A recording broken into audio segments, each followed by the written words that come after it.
бул ишти баштарынасында биз бир нече жолу изилдөөлөрдү жүргүздүк. Анан жалгыз мэрия эле чечим чыгарып атат дегенден алыспыз да биз дагы.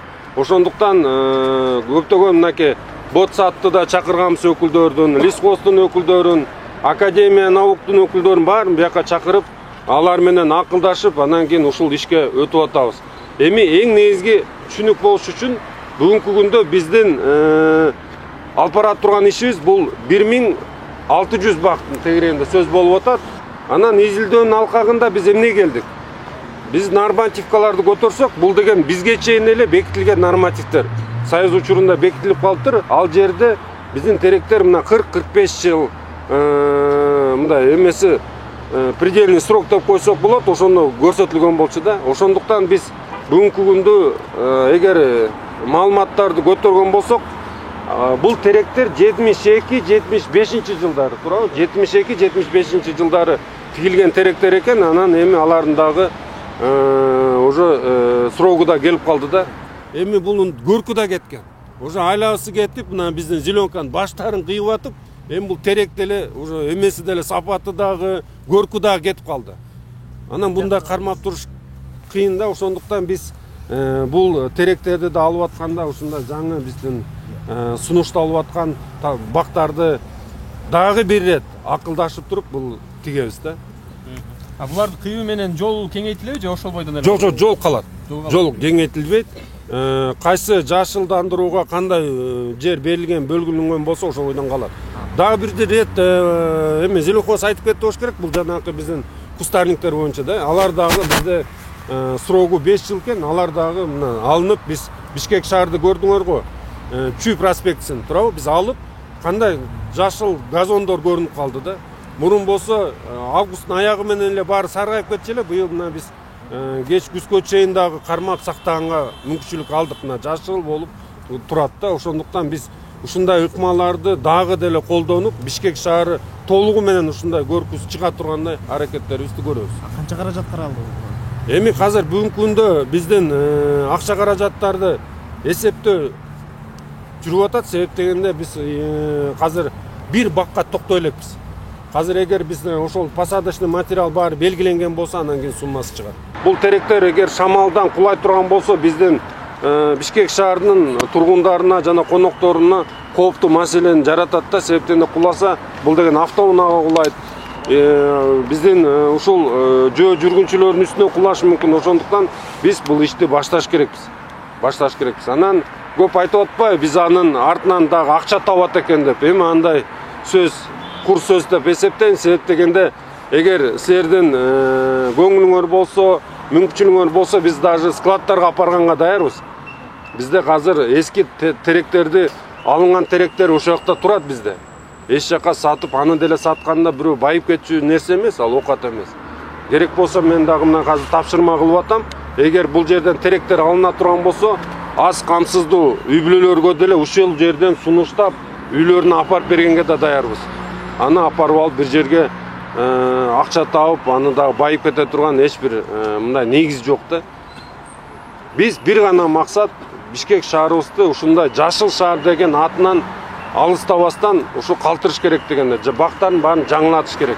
Бизде сунуштамалар түштү, анын ордуна кандай бактарды тиксе болот деп. Азыр биздин ушу Зеленхоздун өкүлү дагы айтып берет.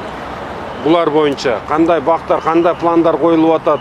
Эң негизги биз азыр өтүп атабыз, жалбырактуу бактарды көбүрөөк тигелик деп. Себептен де алар деген шаарга ыңгайлуу да. Шаардын климатына, шаардын мындай максаттарына баарына туура келет. Ошондуктан биздин ушу максатыбызды ишке ашырабыз деп аракеттерди көрүп атабыз.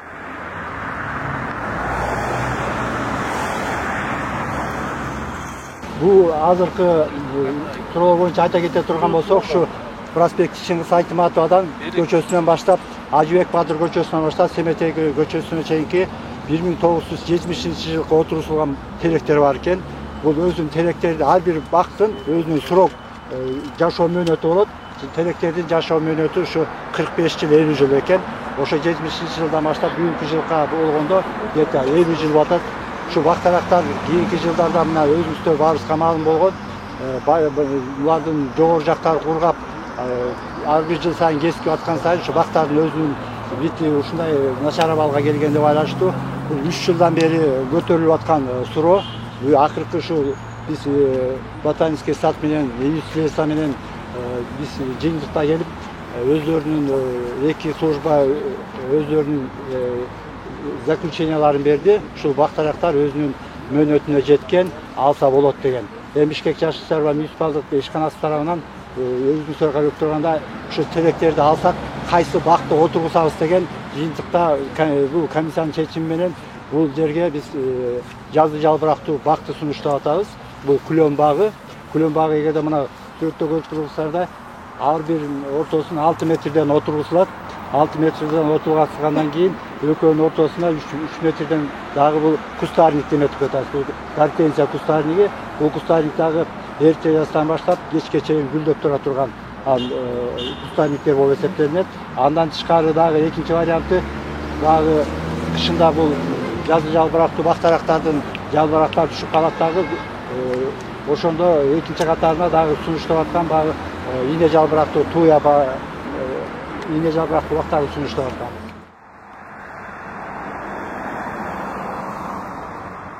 Проспекттин батыш тарабында жана чыгыш тарабында вело жүрүүчү жолдорду сунуштап жатабыз.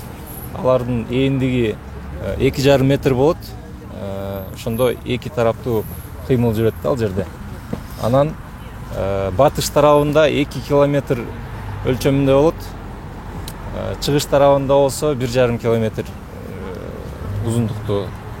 Вело жолдордун ар кайсы мындай жайыраак жерлеринде биз мондай токтотуучу жайлар сунуштап жатабыз. Ал жерге велосипедтер токтотконго жана кичинекей индивидуалдык мобилдүүлүктү камсыз кылган самокаттарга дагы паркинг каралган.